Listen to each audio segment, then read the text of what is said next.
Ei, primeiros anos, estamos aqui de novo, né? Mais uma vez para a gente falar um pouquinho sobre arte, dessa vez arte contemporânea, que a gente começou a estudar lá em novembro do ano passado, né? A gente teve um período aí de férias e agora a gente retomou aí com o texto e o questionário que vocês já fizeram, né? Sobre o conteúdo.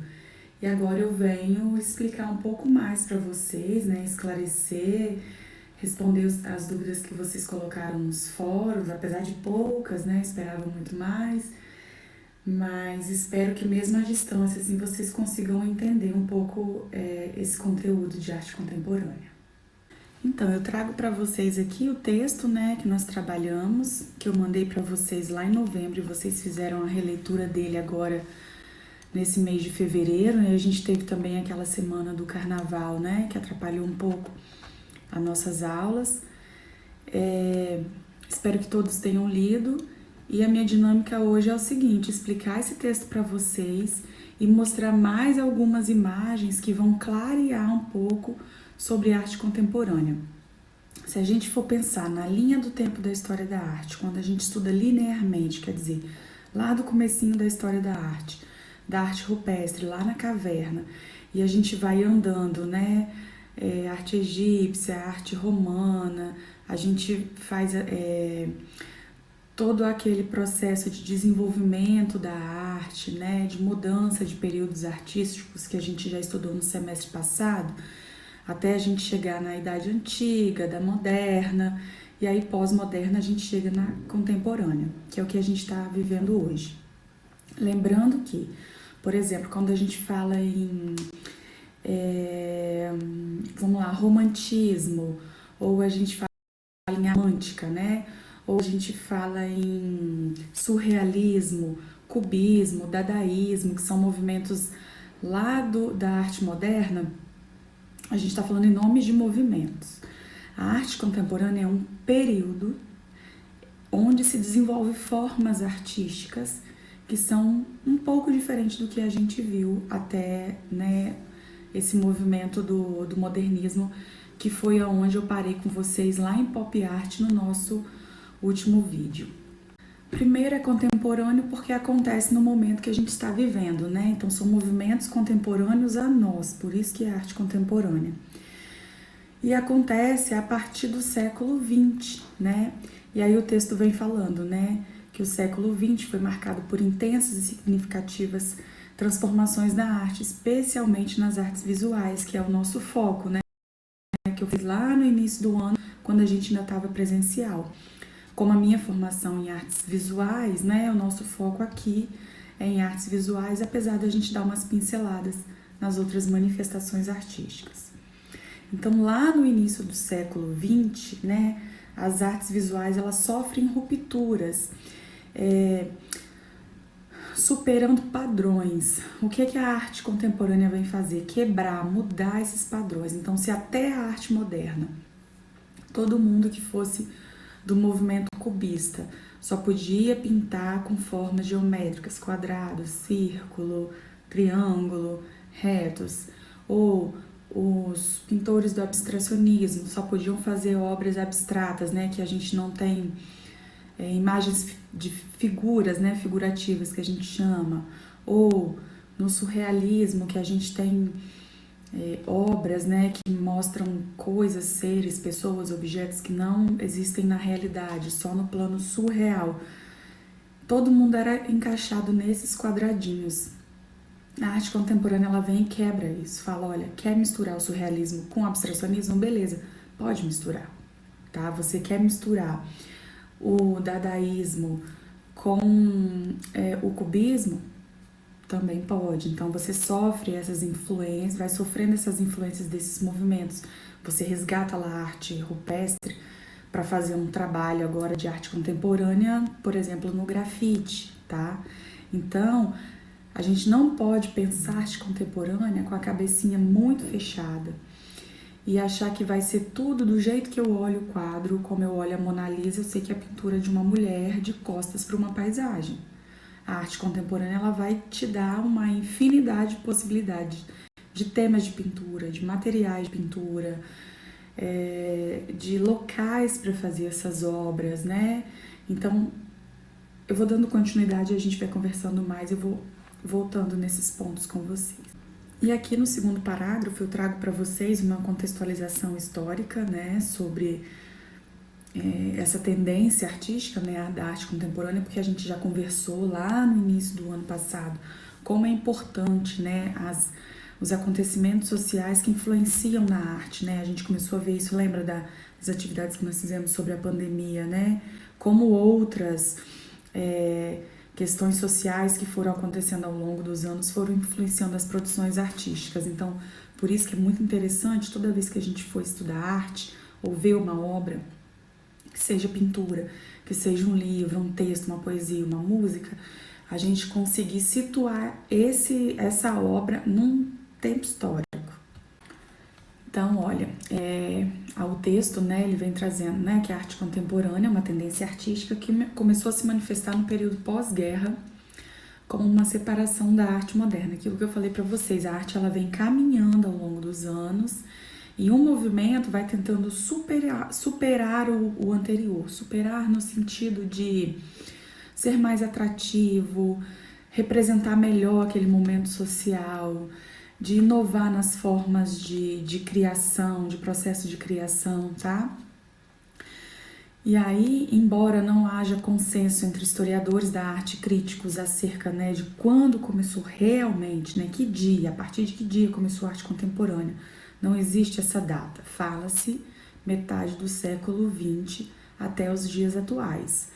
Muitos relacionam com a década de 60, né, com o movimento da pop art. Se vocês lembram, né, a pop art é um movimento popular, né, da arte popular, onde os artistas eles pintavam, faziam serigrafias de pessoas e coisas que estavam aí no dia a dia, né, da TV, da mídia, pintar o que as pessoas consomem, o que elas querem ter, o que elas assistem. Então isso já é muito próximo à arte contemporânea. Eu vou colocar para vocês aqui essa imagem. Vou compartilhar com vocês aqui a janela mesmo, né, do Google. Eu só coloquei obras mais importantes, né, para vocês verem aqui o que era, né, pop art nesse momento dos 60, né? Então era Marilyn Monroe, Michael Jackson, revistas em quadrinhos, né? O que se pintava, né? A Coca-Cola, que era o que se consumia aí nesse período, né? Tá vendo quantas imagens da Marilyn Monroe, né? E aí a gente tem o Andy Warhol, que é o artista, né, da pop art, e muitas imagens, tá vendo, que remetem a quadrinhos, essa outra aqui, essa aqui de baixo. Então é só para vocês lembrarem quais imagens, né, remetem ao pop art, né, a arte popular. Essa aqui, ó, muita colagem também foi feita na época, então eles começam a mudar um pouco a questão de usar só tinta, pincel e tela. Agora eles já colocam colagem junto com pintura. Então por isso que muitos historiadores eles falam que a arte contemporânea tem esse uso de materiais diferentes também.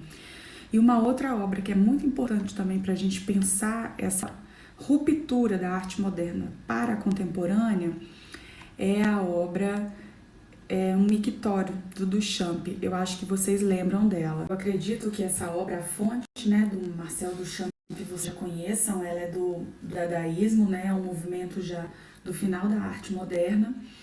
E aí, qual era a ideia do Duchamp? Transformar objetos comuns em obras de arte. Por que isso? Porque se você pensar o museu, a galeria, como locais que você tem a presença da arte, sempre foi muito elitizado. E muitas dessas pessoas que frequentam esses lugares, elas não entendem sobre arte. Então, elas compram produtos, compram quadros, elas consomem arte, e elas não sabem o que isso significa. Então, o que o Duchamp pensou? Então, se eu for na loja de material de construção, buscar um mictório e colocar lá num museu ou numa galeria, isso também vai ser uma obra de arte? E aí a única coisa que ele fez, ele foi e assinou o nome dele, colocou uma data, porque todas as obras de arte têm data e tem assinatura. Então ele usou de uma ironia para as pessoas começarem a se questionar o que era ou não obra de arte, porque tudo era consumido a partir de um padrão que foi criado por um grupo pequeno de pessoas e que outras pessoas, muitos artistas, não conseguiam se envolver, por exemplo, com essas obras. Isso quando a gente chegar a falar ali depois no street art do grafite, a gente vai ver isso, que as manifestações artísticas de ruas, elas acontecem porque os espaços de museus e galerias não são abertos para esse tipo de arte que eles chamam de marginal, né? Tem a rua principal, onde passa Belas Artes, né? As famosas, a Mona Lisa, o Van Gogh, o Picasso, e aquela arte marginal que passa, né, do lado, que são aqueles artistas que gostariam de estar fazendo sucesso aí também no campo da arte, mas tem um grupo que não deixa, tem um grupo que segura. Por quê? Isso envolve muita grana, né, política, a questão econômica, né, de sempre algumas pessoas tá na mão deles o poder de ter essas obras e outras não. Isso também é um papo que a gente pode ter um pouco depois. Bom, e aí continuando com o texto, né? Ele fala assim aqui no terceiro parágrafo, né? Então que essa arte contemporânea, esse movimento que aconteceu, né? Aqui na contemporaneidade, na nossa contemporaneidade a partir por volta da década de 60, 1960, ela abriu um espaço para a diversidade de estilos. Então a gente não vai ter só a pintura na tela, a gente vai ter pintura feita em diversos outros locais. Perspectivas, então a gente vai ter trabalho pequeno, trabalho grande, a gente vai ter trabalho feito em... Vamos pensar naquele grão de arroz que vende na praia, que é uma forma de manifestação artística, como uma pintura feita num deserto do Atacama, que você só consegue ver se você olhar via satélite, né? Então muda esse tamanho de perspectiva também. Muda a técnica, então se antes eu era obrigada a pintar de rosa pastel, de amarelinho pastel, agora eu posso pintar da cor que eu quero. Se o cachorro é marrom, eu posso pintar ele de vermelho, eu posso pintar que o cachorro é meu, a obra é minha, eu faço do jeito que eu quiser, porque o que importa a partir de agora é o conceito. E aí a gente também vai entrar nessa parte da arte conceitual. Então vai aumentar também a abrangência de linguagens artísticas, né? Então a gente vai ter dança, música, moda, fotografia, pintura, teatro, escultura, literatura, performance, happenings, instalações, videoarte. Então a gente vai ter artista aí produzindo de acordo com o que ele gosta. Eu tenho, por exemplo, uma tendência para ser artista, ou eu fiz uma faculdade de artes plásticas para ser artista, mas eu não sou obrigada a ser o artista que meu professor quer, ou que a sociedade quer. Eu vou ser o artista que eu quero ser. E para a arte isso é muito importante, porque quando a gente fala em expressão artística, você não acha melhor exprimir e colocar para fora do jeito que você gosta ou do jeito que você é obrigado. Por exemplo, eu gosto mais de ouvir música do que ver um filme. Aí alguém te obriga a ver um filme. Não, eu gosto mais de ouvir música, então eu aprendo e entendo melhor através de uma música. Então o artista, ele tem essa liberdade de criação, tá? E aí, continuando o texto, né, em outras palavras, a mudança da era industrial moderna, né, que a gente está falando lá da arte moderna, quando começou a industrialização, e o pico do consumismo, né, a partir da década de 60, quando vem a arte contemporânea, vem a tecnologia e a informação, né, que também vai refletir na arte, porque se a gente fala que a arte reflete o que acontece na sociedade, se hoje eu tenho materiais que a indústria fabrica que vai fazer eu criar, ter um processo de criação diferente, que isso vai mudar a minha forma de ver, de conviver em sociedade, por que não mudar também a forma de fazer arte, de fazer obra? Vamos pensar em letra de música, né? Quantas letras de músicas hoje a gente ouve falando sobre rede social, não é? ou uma gíria que aparece aí já coloca na rede, né, na música, ou quando um carro surge aí e faz sucesso, aí um monte de compositor começa a escrever música falando sobre aquele carro, ou filmes, né, na época daquele desastre das Torres Gêmeas, né, quantos filmes foram produzidos a partir daquele fato histórico, né, das Torres Gêmeas.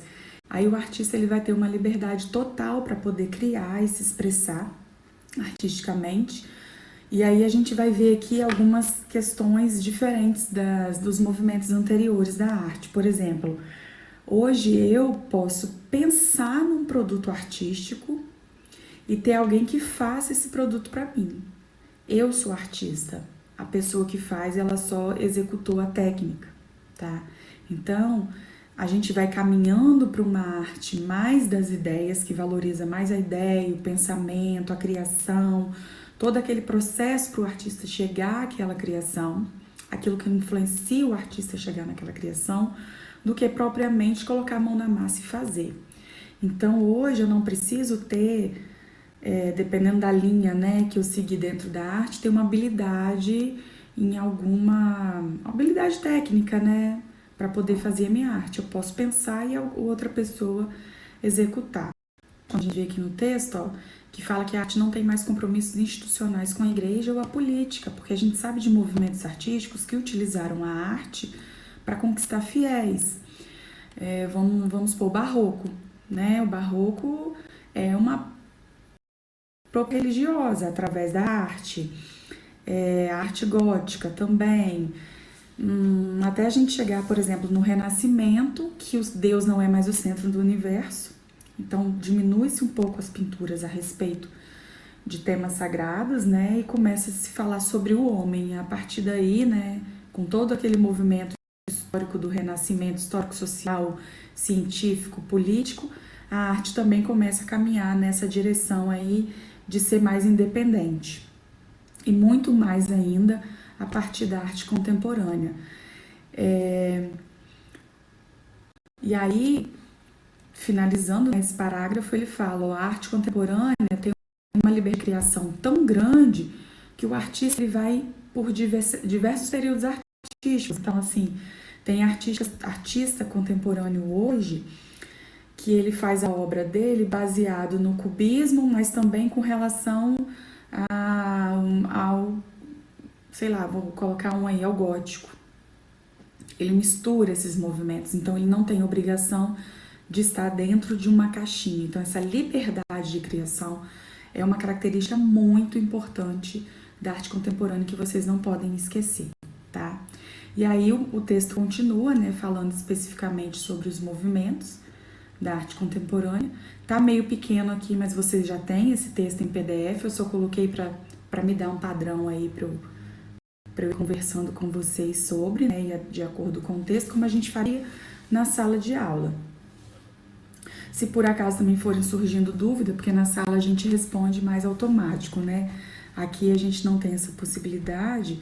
Vocês podem me mandar via WhatsApp as perguntas ou podem colocar lá naquele fórum de dúvidas que eu deixei na plataforma.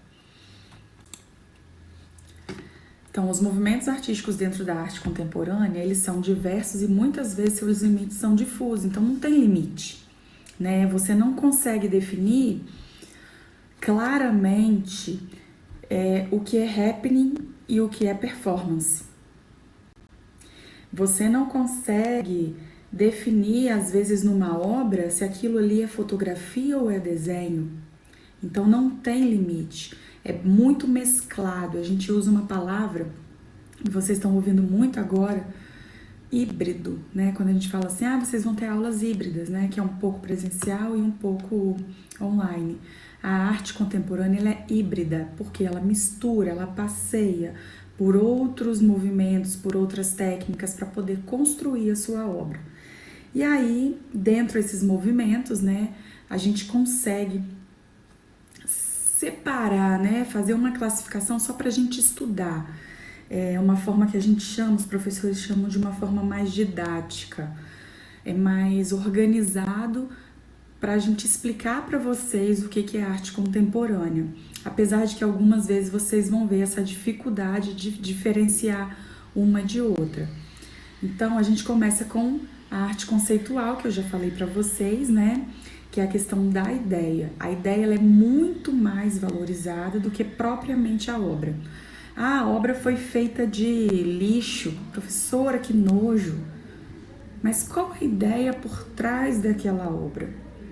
Ela vai te incomodar, ela vai te fazer refletir, né? Pensar sobre situações do cotidiano, sobre questões que precisam ser mudadas, questões que precisam, às vezes, de políticas públicas, de saúde, educação, de meio ambiente. Então, a arte vai transitar por todos esses movimentos e vai exigir de você uma atitude mental de reflexão muito maior do que você chegar na frente da Mona Lisa e ficar só olhando para ela e vendo o acabamento que o Leonardo da Vinci fez, né?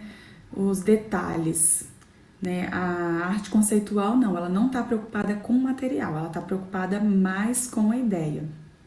E no Brasil, quem trabalhou com essa arte conceitual foi o grupo Fluxus nos anos 60. Eu vou colocar para vocês também algumas obras deles aqui, para eu falar um pouquinho para vocês. Olha bem, nessa obra aí do grupo Fluxus, né? Fluxus, o grito da anti-arte, né? Se falava muito em anti-arte, porque eles consideravam a arte mais europeia, né? Mais acadêmica, como um padrão, e os grupos que foram surgindo a partir da arte contemporânea com os grupos de anti-arte, né? Eles queriam fazer ao contrário do que estavam sendo feito. Então eles queriam, tá vendo, o grupo Fluxus, queriam uma arte livre, e aí eles colocam um homem todo amarrado aqui na rua. Então cadê a pintura? Não tem mais. Então a pessoa ela pode ser o próprio suporte para a arte, né? Então a gente traz isso aí para o movimento, né, da arte contemporânea. Como outros, como eu coloquei para vocês da Cédula, vou aumentar ela aqui para vocês verem. Eu gosto muito, é um artista vivo brasileiro, tá? Que trabalhou e trabalha muito com essa questão da arte conceitual. E aí a gente tem algumas obras dele aqui. Deixa eu ver se passa da Cédula aqui. Ah, tem aqui, Projeto Cédula.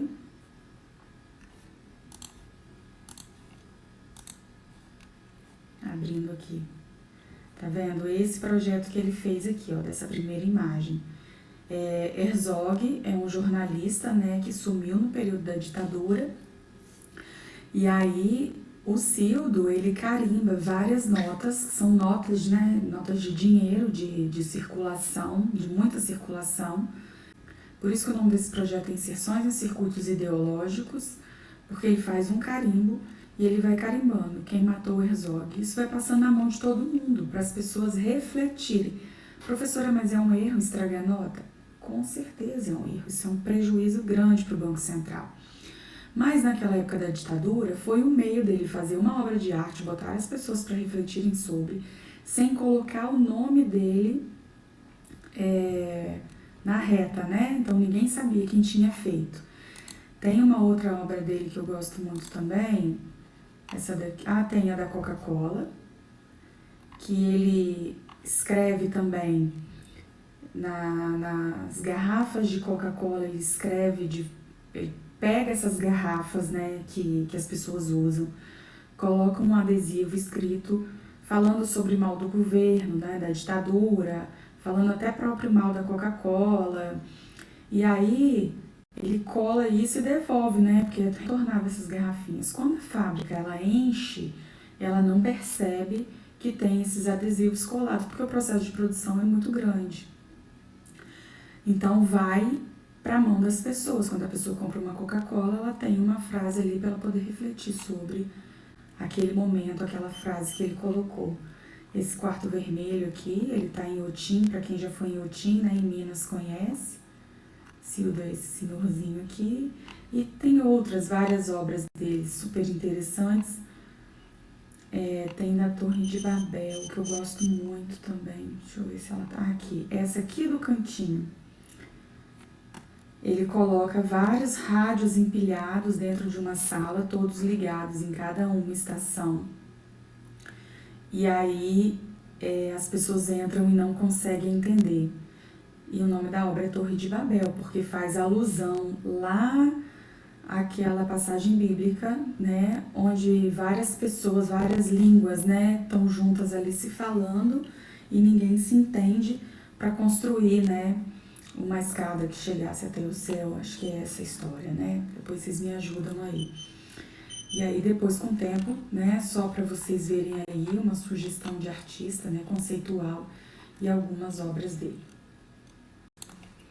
Aí da conceitual a gente passa para pop art, né, que eu já mostrei para vocês, que são as obras do Andy Warhol, do Roy Lichtenstein, né, que tem a Marilyn Monroe, tem os parecidos com os quadrinhos, né, que são obras que representam elementos da cultura de massa por conta do período do auge da industrialização, né, tanto no Brasil quanto no mundo.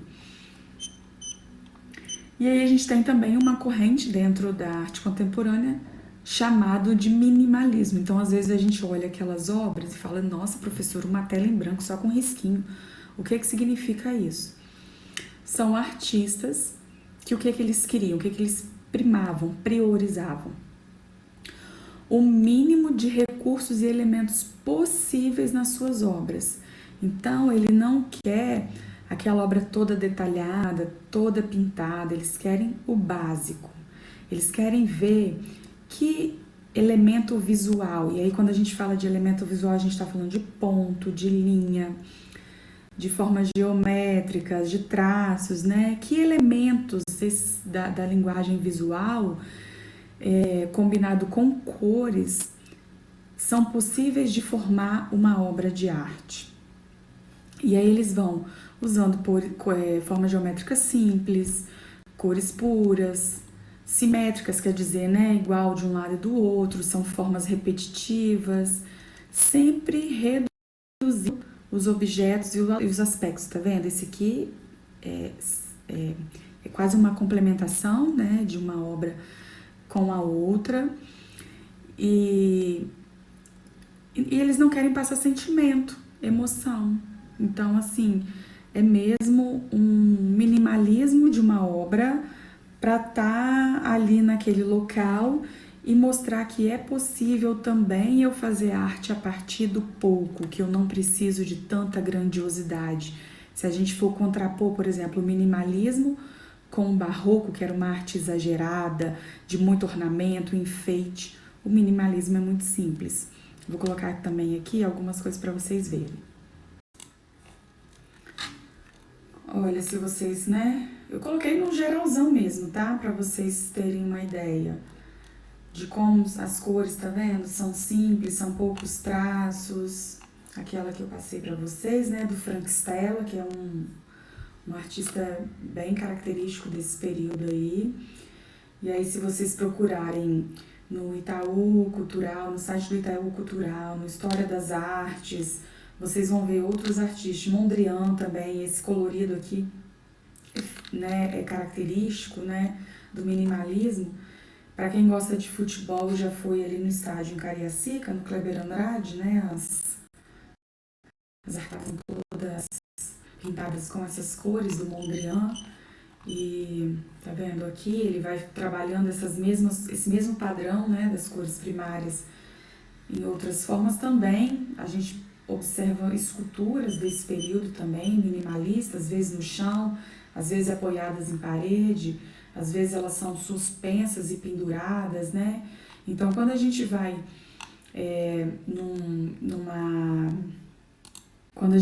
numa exposição de arte, tem essas obras minimalistas, então assim, não é porque é feio, ou porque o pintor estava com preguiça, ou porque aquilo é sem graça, é porque aquele movimento de artista propunha fazer uma arte de uma forma mais simples, usando poucos elementos, e eles queriam ver essa possibilidade, se isso dava certo enquanto eu, espectador, olhando, se aquilo tem equilíbrio, se aquilo me agrada visualmente, né? Como que a crítica recebe isso e por aí vai.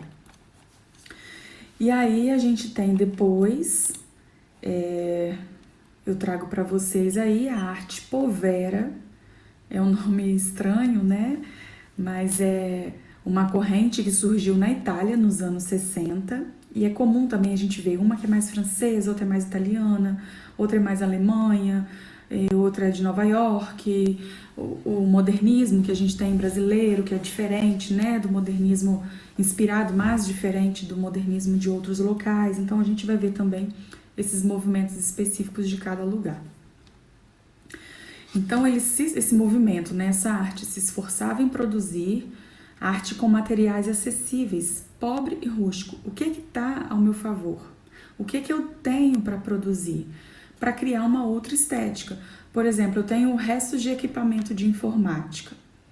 Eu posso produzir uma escultura com ele. Então eu dou uma nova vida.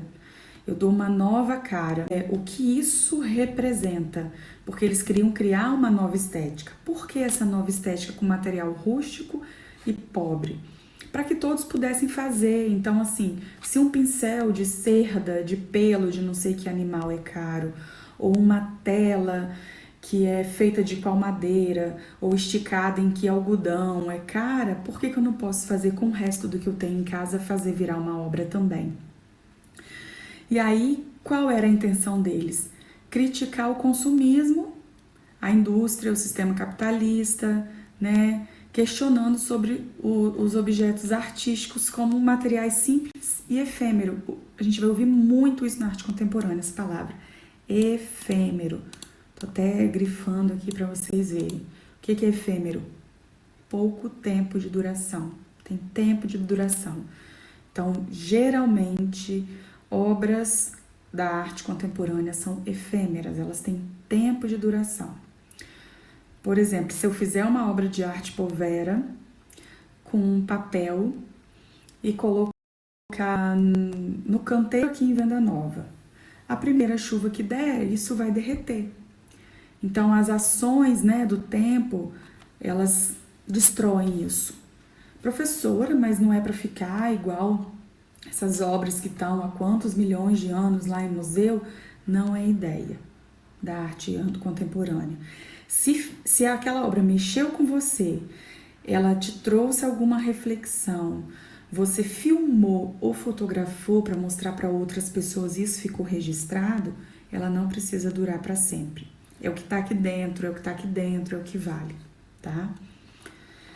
O hiperrealismo é uma corrente, né, que ganhou força mais nos Estados Unidos, tá vendo? A gente sai da arte povera da Itália e vai lá para os Estados Unidos e retoma a estética da figura realista e fiel. Por isso que fala hiperrealismo, tem que ser muito real.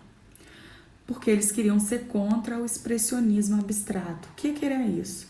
Eu expressar através de manchas, de pinturas, de empastos de tinta.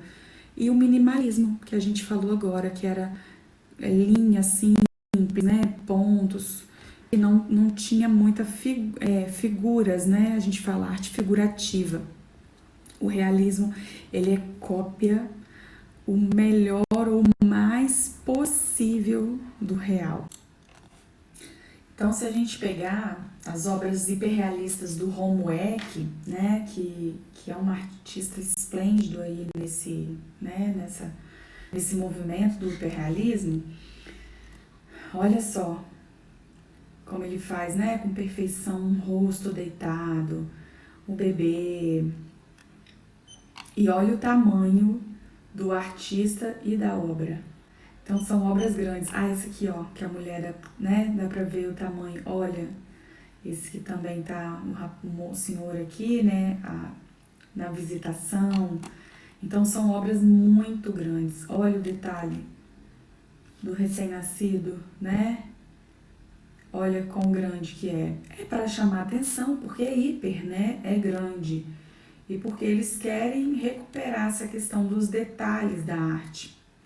E até uma aluna me perguntou, professora, no hiperrealismo só se faz esculturas nuas, não, não é só no hiperrealismo. No hiperrealismo, tá vendo? Também faz com roupa, olha. A nudez, ela chama mais atenção. Por isso que alguns artistas preferem trabalhar com nu, para chamar atenção para suas obras. Então, se a arte contemporânea ela vem para quebrar padrões antigos e a nudez é um assunto muito, ainda que as pessoas falam com muito cuidado, né, e falam com constrangimento, a arte contemporânea ela também quer quebrar esse constrangimento. Ah, professora, mas aí ela vai colocar todo mundo nu pra gente ser obrigado a ver, como já tiveram exposições, né, com artistas nus? Geralmente, exposição que tem artista nu, ela tem faixa etária de visitação. Geralmente 16, acompanhado de pais e 18 anos. Nenhuma criança, nenhum bebê de colo, começando a andar, vai aparecer sozinho numa exposição para visitar, sabendo que tem uma pessoa, né, nua lá naquela exposição. Ou um pai, uma mãe que entende um pouco mais de arte, vai ler sobre, né, o que é aquela exposição antes de levar o filho. Existem exposições mais específicas para criança, para adolescente, para adulto. Então, realmente, o nu é usado para chamar atenção, para chocar, para quebrar alguns padrões, mas não quer dizer que o hiperrealismo ele vai trabalhar só com o nu, tá? Eu tô passando, gente, de uma forma um pouco mais rapidinha também pelos movimentos para não ficar um vídeo muito longo, muito extenso, né? Se a gente tivesse em sala de aula, provavelmente a gente ia demorar aí 4 aulas, né? Vamos colocar assim, uns 2 dias falando só sobre arte contemporânea. A Land Art, que aqui, né, é um movimento que a gente fala Land Art, arte da terra, onde o suporte é o meio ambiente. Então, são obras grandes, tá? Que muitas vezes elas podem ser vistas só por o Google Earth, se vocês conseguirem, né? Dependendo do nome do artista, vocês coloquem, conseguem ver a obra, porque é tudo fotografado por satélite, por helicóptero, por avião, né? Outros recursos. E para fazer essas obras, o artista não faz sozinho, é um trator. Por exemplo, essa obra aqui, que foi feita pelo Robert Smithson, né? Que fez essa obra chamada Spiral Jet. Essa obra foi feita no lago em Utah, nos Estados Unidos, né? Você consegue passar aqui andando, caminhando ou com carro. Hoje ela está isolada, né? Porque virou um patrimônio. Até pouco tempo ela estava submersa, porque esse lago ele inundou e escondeu a obra e agora ela está aparecendo novamente. É uma obra de proporção muito grande. O Robert Smithson ele fazia muitas obras nesse sentido. Deixa eu colocar aqui para ver se aparece outras dele aqui, né? Obras maiores. Aqui outra imagem dela, vista de cima, né? Tem até umas cópias, tá vendo? A gente consegue fazer até em pedrinhas quando for na praia. Ah, professora, eu vou na praia e escrevo na areia. Isso é uma obra de arte? Você está trabalhando com land art. Ele só não tá ali para você vender ainda, mas vai que um dia você se especialize, estude isso e goste dessa técnica e trabalhe com isso, porque é uma obra de dimensão muito grande. Qual é a ironia dessas obras aqui? Que o Robert Smithson faleceu um dia num acidente de helicóptero visitando uma das suas obras, né? Infelizmente. Muito triste isso. Ah, tem essa daqui também, que é de outro artista. Vou colocar aqui pra vocês, peraí. Essas aqui eu sempre gosto de mostrar aos meus alunos, que eu acho elas fantásticas, né? São as mais clássicas, mais conhecidas, né? Eu acho interessante vocês terem, né, o conhecimento sobre essas obras. Inclusive, vão prestando atenção nos nomes que eu tô falando e nas obras, porque a atividade 1 é sobre isso, tá? Então, Jane Claude é uma mulher que foi casada com Cristo. Cristo faleceu agora na pandemia, tem pouco tempo, tem poucos meses. E aqui, ó, eles embrulham um castelo. Professor, que loucura, vai embrulhar um castelo? Que obra de arte é essa? É uma forma de você chamar atenção para lugares que são turísticos. Ou que você quer fazer uma homenagem. Aqui eles embalaram uma ilha. Aqui eles embalaram árvores. É uma forma de interferir no meio ambiente sem prejudicar o ambiente. Então é interessante também na Land Art que ela usa o meio ambiente como suporte, mas ela não tem intenção de estragar o meio ambiente, ela tem intenção de preservar, de chamar atenção para aquele lugar que precisa ser preservado. Então aqui já embalaram ponte, já fizeram milhões de guarda-chuvas. Então assim, não vou ter tempo de explicar todas as obras especificamente para vocês, tá? Mas quem tiver interesse pode procurar, ó, tá aí, Christy e Jeanne-Claude, que são artistas também que trabalham com a Land Art. Tem um outro documentário que eu gosto muito também. Esse artista que eu vou mostrar para vocês agora, o Andy Goldsworth, tem um documentário dele.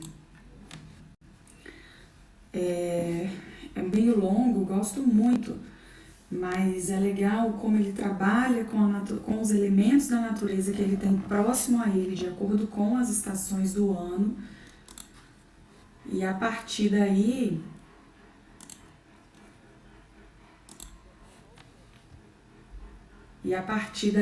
ele vai construindo as suas obras. Vou passar para vocês aqui rapidinho, mas o nome tá aí, ó, Rivers and Tides and Goldsworth, legendado. Mas eu acho que vocês conseguem colocar legenda em outros vídeos também. Esse aqui é só um pequenininho, mas ele tem mais de 1 hora de gravação. Eu já assisti ele todo, mas ele é bem legal.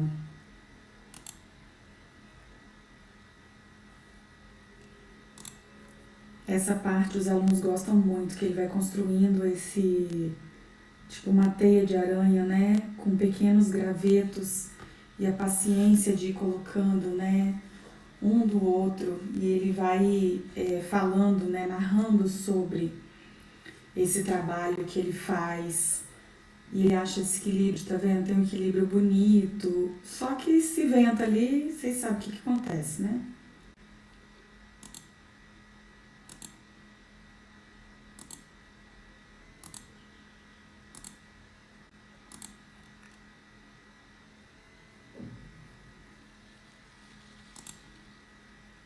Deixei geralmente só para vocês verem mesmo. E ele começa de novo, ele faz de novo. Então ele vai fazer na cachoeira, né? Vai fazer em vários locais que a natureza oferece para ele aí. Para quem gostou, né, desse movimento e tem mais interesse também, tem esse documentário, esse que tá aqui do lado, tá?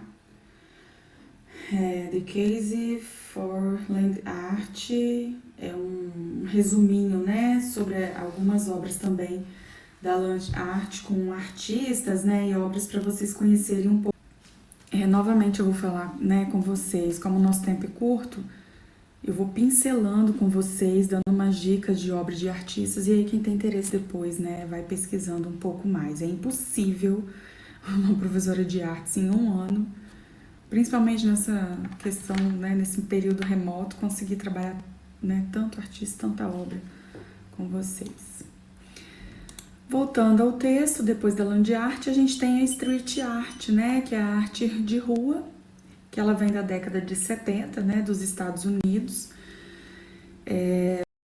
Ela vem dentro dos movimentos do hip hop, e a partir do hip hop vão surgindo braços aí dessa manifestação artística. Então vai vir o grafite, vai vir o skate, vai vir o beatbox, né? Vai vir o DJ. Então é uma expressão cultural hip hop que ela se sustenta a partir de várias manifestações artísticas, né?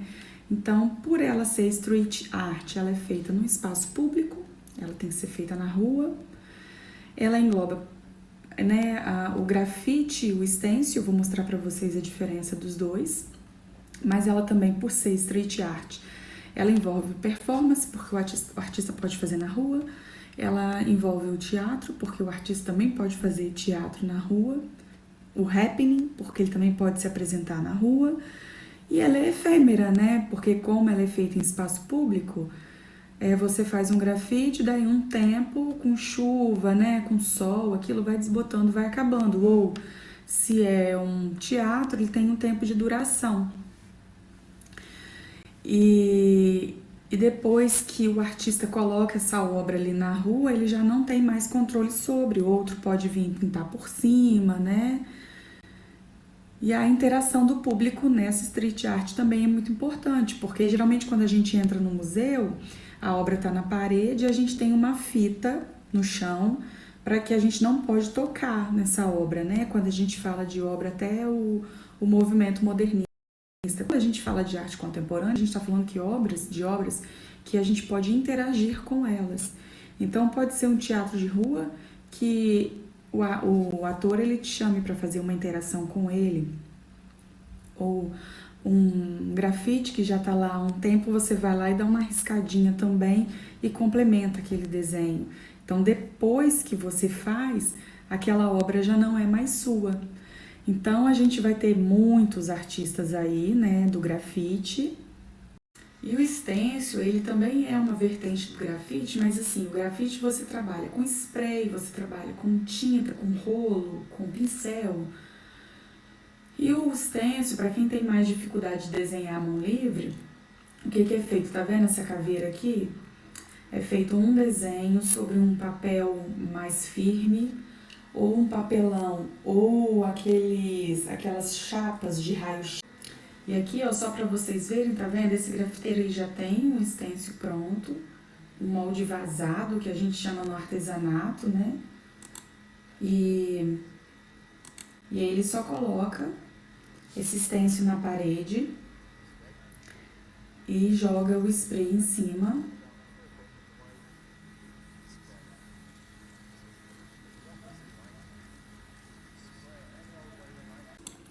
Continuando, a gente tem, né, a body art, que é a arte do corpo, é onde o artista usa o corpo como suporte. Se antigamente eles usavam a tela, né, a madeira, agora eles vão usar o corpo.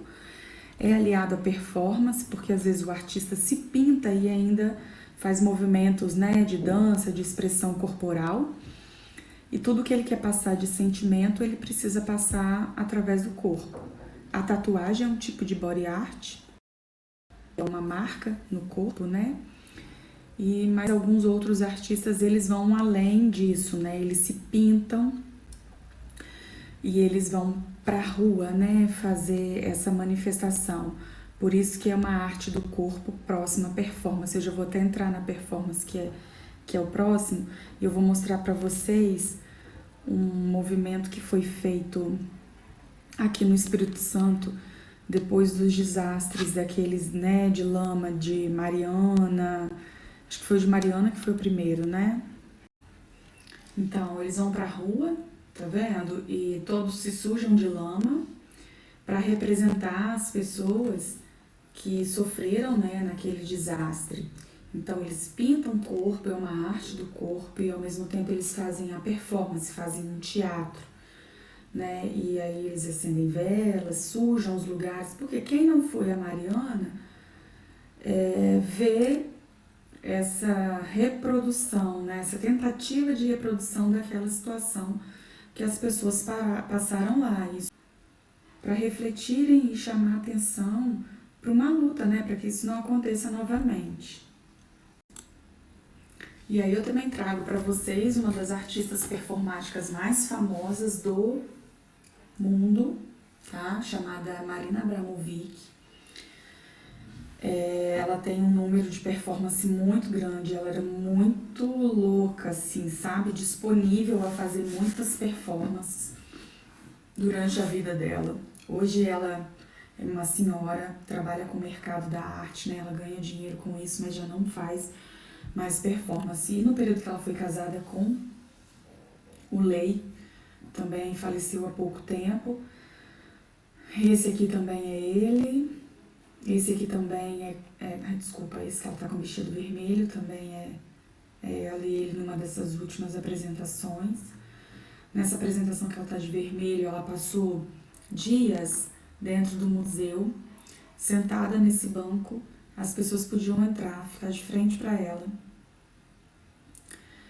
E ela não falava nada, ela ficou em silêncio todos esses dias, né? Ela tem umas performances mais agressivas.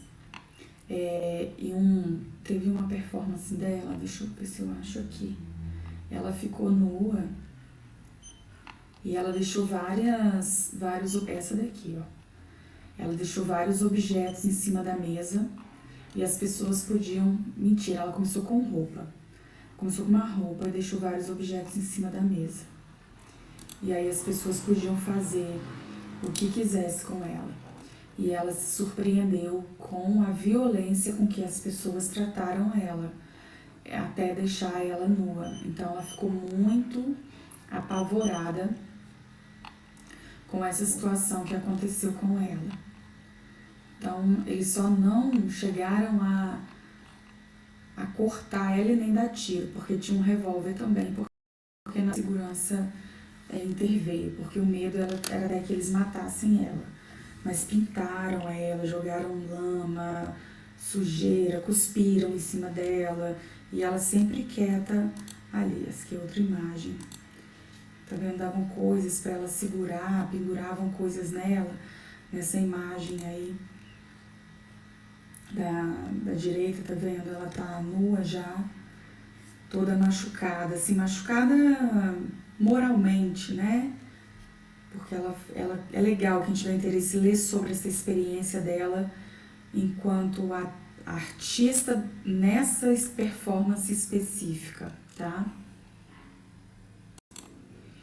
Eu quero também trazer esse nome para vocês, a Castiel, uma artista capixaba, e a gente tem ela com uma representatividade muito legal assim no cenário da performance, né? Eu não vou dar conta de explicar todas as performances dela aqui, mas é muito interessante porque ela trata também de questões étnicas, né? Étnico-raciais, e isso pesa muito. Outras artistas também trabalham com isso, não só ela, mas é uma vertente que chama muita atenção, né, para reflexões a respeito, né, do movimento negro, do movimento indígena, do movimento LGBT. É uma forma que essas minorias elas encontraram para poder falar e defender e mostrar o que eles passam, o que eles sofrem. Essa performance do Bombril, ela é muito pesada. Uma artista, ela vai para o meio da rua e ela pega umas panelas e começa a arear o cabelo. Começa a arear as panelas com o cabelo, né? Porque desde a infância as pessoas sempre chamavam ela de cabelo bombril. Então ela vai usar esse cabelo dela como bombril, sentada na rua. O nome dela é Priscila Rezende, tá? Dessa artista. E ela faz essa performance muito pesada para as pessoas começarem a refletir sobre essa questão. Existe cabelo bom? O que é cabelo bom? O que é cabelo ruim, né? Por que o cabelo crespo é o cabelo ruim? Então a gente tem que começar a pensar nessas questões também a partir, né, desses movimentos artísticos aí. E aí a gente caminha, né, já para o final, né? A gente tem aí a instalação artística, que é quando o artista ele usa o espaço como um elemento para colocar a obra dele.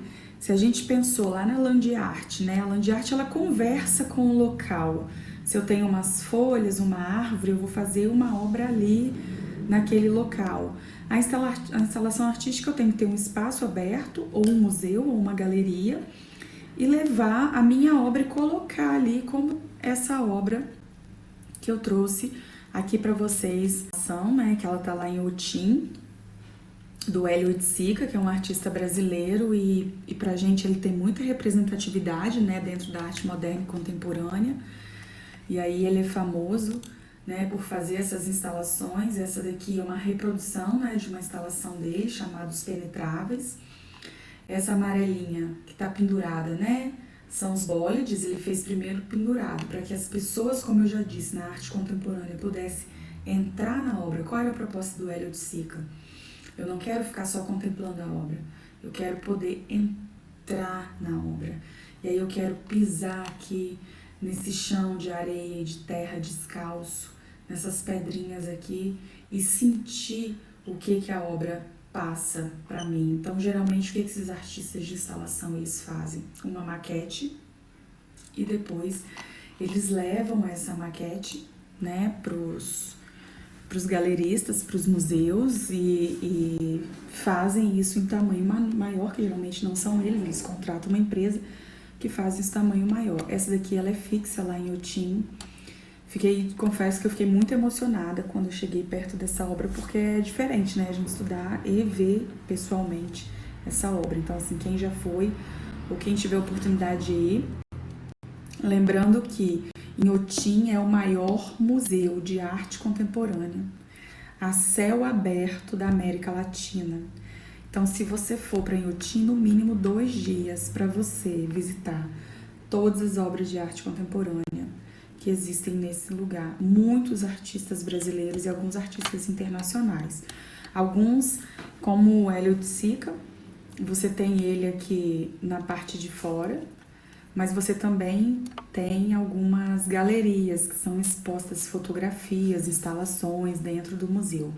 Tem que ter muita perna, muita vontade, muita disposição para andar, uma garrafinha de água e canela para cima e para baixo. Tem os carrinhos também, se você quiser, né, quiser pagar um ingresso e andar, tipo aqueles carrinhos de golfe, você anda com os carrinhos entre os museus, isso te adianta o percurso porque é muito cansativo.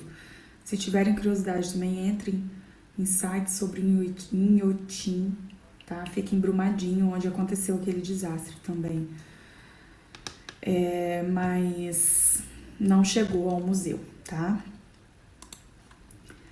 E aí o que eu gostaria também que vocês, né, compreendessem, entendessem, né, que são as características da arte contemporânea, que é uma arte que vem de uma sociedade de informação, de tecnologia e novas mídias, então isso influenciou muito na produção.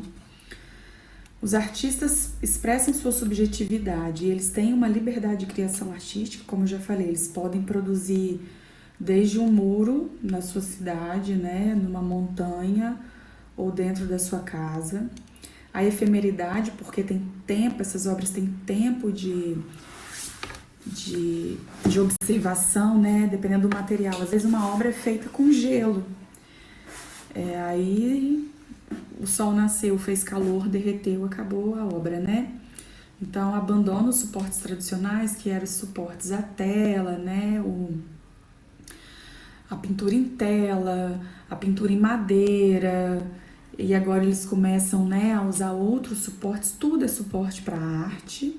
Uma mescla de estilo artístico, eu não preciso estar naquela caixinha mais, fazendo daquele jeito que todo mundo está fazendo igual. Isso não me traz nenhum engrandecimento, na verdade, para a arte contemporânea. Ela ser valorizada, ela precisa de fazer algo diferente, você precisa procurar algo diferente, tá?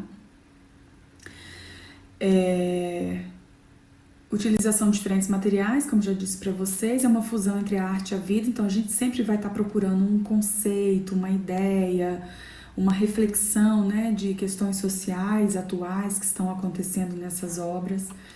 Uma aproximação com a cultura popular, porque antes o artesanato ele era visto, né, como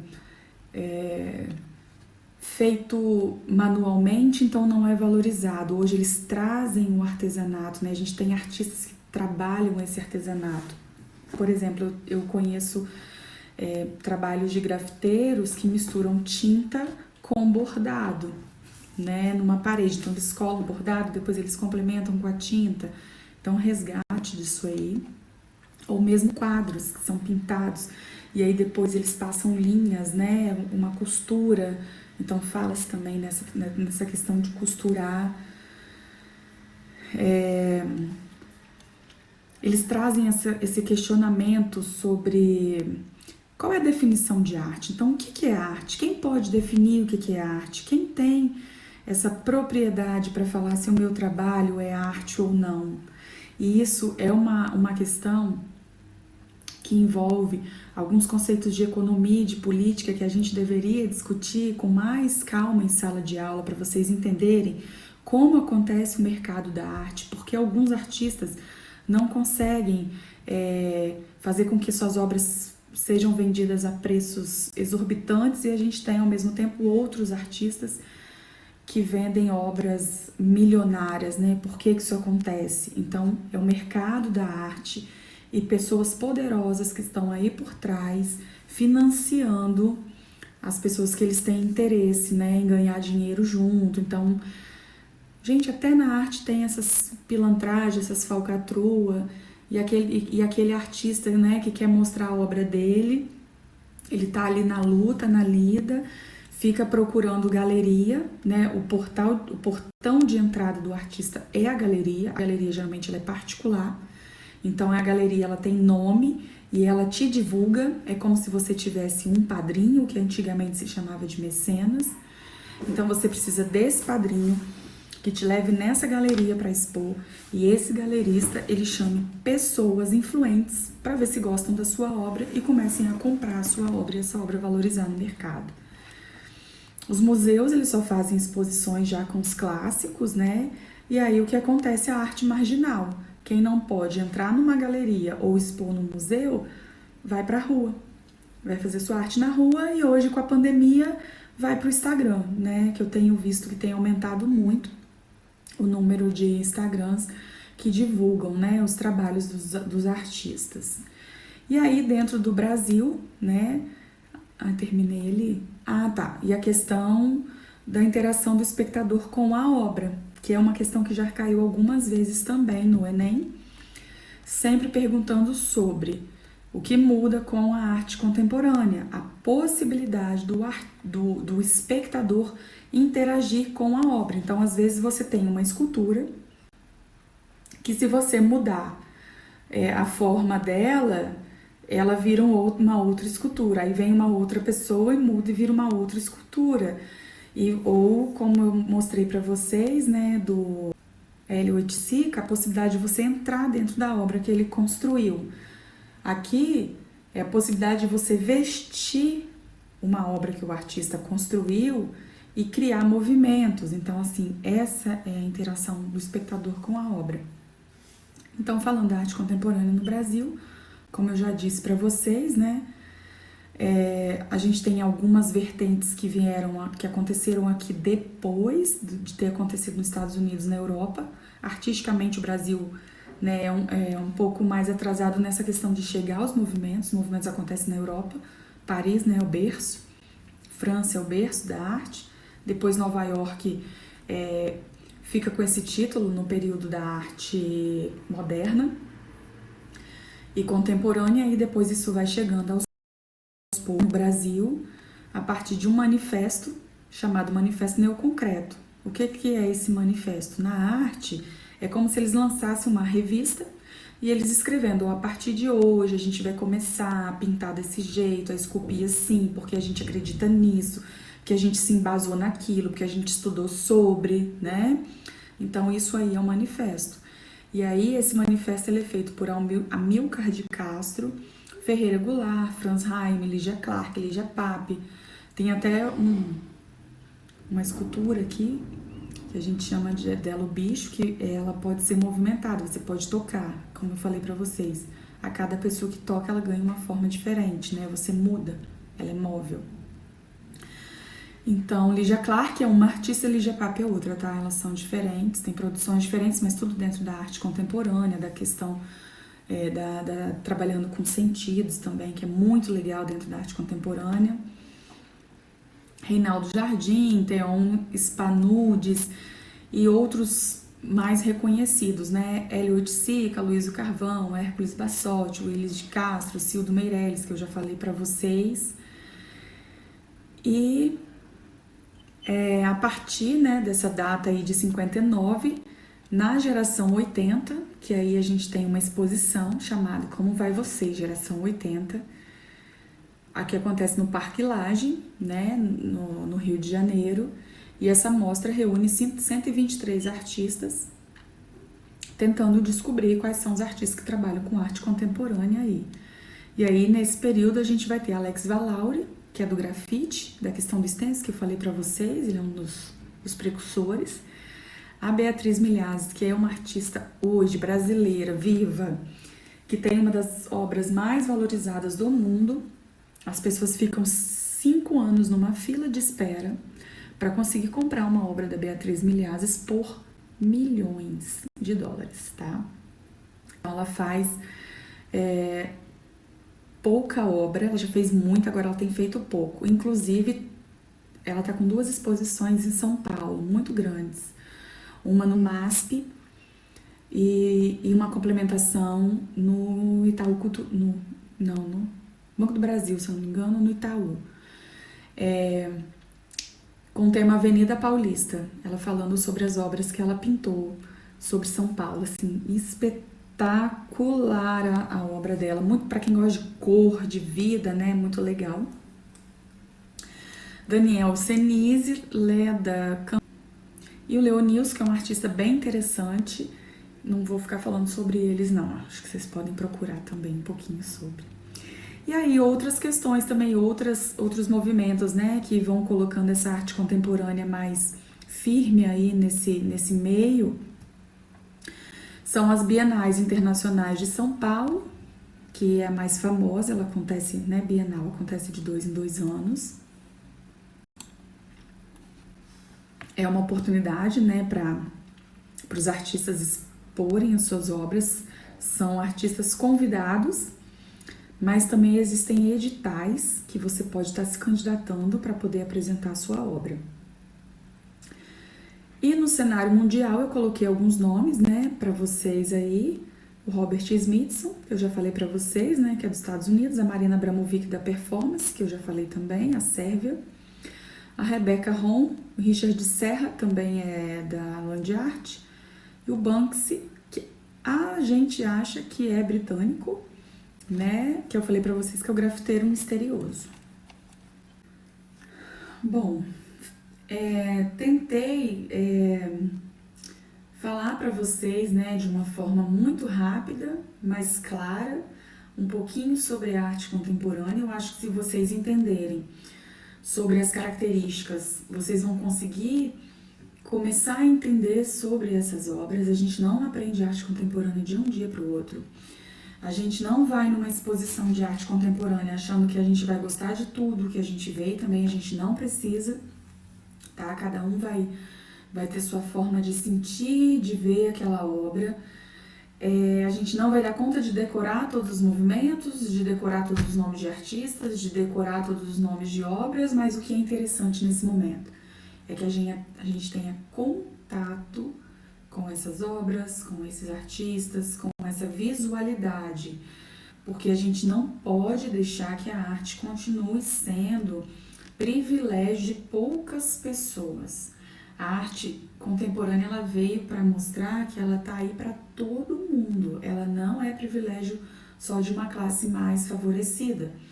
A arte contemporânea está no grafite da rua. A arte contemporânea tá numa escultura que tem no jardim. Ela tá na praia quando eu posso, né, fazer meus desenhos lá antes do mar vir e apagar. Quando as pessoas vão nas cachoeiras, né, e fazem aqueles desenhos com pedras, né? Então, eu posso fazer obra contemporânea com qualquer material. Mas aí eu sou um artista contemporâneo, aí a gente vem aquela diferença. Se eu jogar qualquer coisa na panela, quer dizer que eu sou uma cozinheira? Ou se eu chegar num jogo de futebol e sair chutando a bola para tudo quanto é lado, quer dizer que eu sou um jogador de futebol? Então a arte, ela também tem as suas especificidades, não é, né? Não é de qualquer jeito que eu vou ser artista e não é produzindo qualquer coisa que isso vai ser considerado uma obra, né? A gente sempre tem que lembrar que as obras são fundamentadas por conceitos, por outras inspirações, por estudos, por pessoas que já vieram antes de nós e já estudaram muito mais, por muitas pesquisas, estudo, tentativa e erro. Hoje Beatriz Milhazes ganha muito dinheiro. Ah, foi fácil? Não. Se você olhar a data dela de nascimento no nosso texto, ela é de 1960, né? A gente tá aí em 2021. Quantos anos ela tem? Quase 60 anos, né? Então, ela tá aí há 60 anos. De uns anos pra cá, ela conseguiu vender.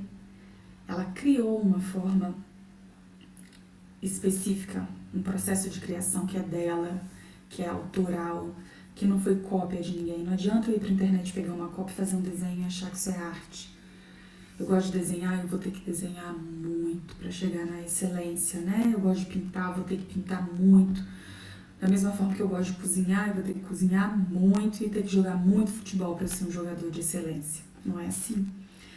Então, vamos parar de pensar que a arte é fútil, que é bobeira, que qualquer um faz, que pode ser feita de qualquer jeito, que não é, tá? Ela é, como eu já disse para vocês em outros momentos, ela é um campo de conhecimento, ela tem conhecimentos específicos, ela tem muita gente estudando, pesquisando, trabalhando e tentando trazer pra gente